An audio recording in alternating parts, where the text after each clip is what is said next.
Let it be a Nick and Jane, and let it be a Mr. Smith, a banker of Nick and Jane. They both keep their money in his bank.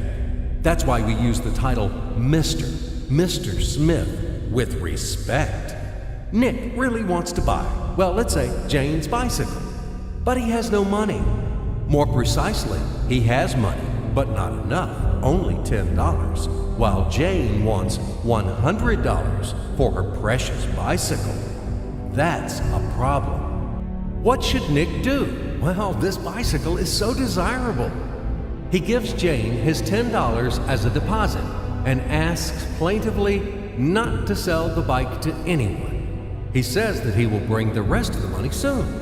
At the same time, he runs to his bank, to the respected Mr. Smith, to get a loan for the missing $90. As ill luck, Mr. Smith has no money at this moment, but he knows perfectly about $10, which Nick gave to Jane. And where will Jane bring his money to? That's right, she will put these $10 in her lovely bank to the same Mr. Smith.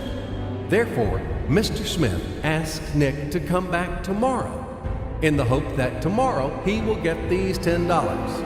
And everything happens this way. The next day, Jane brings $10 to the bank.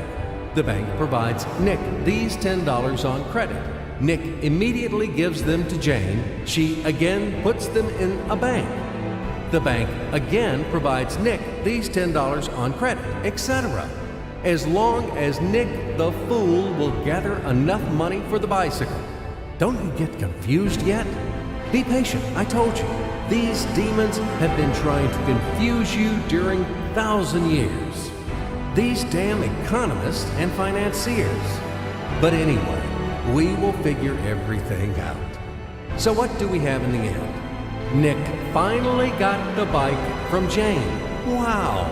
But at the same time, Nick owes $90 to the bank, Mr. Smith, and the bank, in its turn, owes $100 to Jane.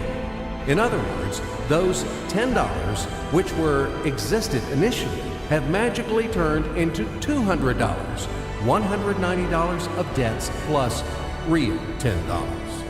But these $10 would also turn into $1,000, even in $1 million or $1 billion, if Nick would make a more expensive purchase. In this case, our $10 would make the increasing number of its cycles, circuits from hands to hands. That's it. So, what happens in today's world? SOS! It appears that banks also make money out of thin air and multiply them. Not only Fed can produce money, but banks either. In short, everybody can do this, except you and me. We are not in the business at this celebration of life. I would like to print or draw some money as well. In fact, these banks multiply money without any control. And we're still wondering why the banker lives better. What are naive fools are we? Now it is clear why. The one who produces the money, of course, lives better. But this is not enough. From this moment, poor Nick will never be able to repay his debts owed to the bank, no matter how hard he would work. Silly Nick doesn't know it yet, that he's in slavery to the bank, in credit bondage forever, because those $90, which he owes to Mr. Smith, do not exist in nature at all. Sly Mr. Smith made his money out of nothing. He created them out of thin air, just one click. And $10 turned into $200. Yes, but you can object reasonably.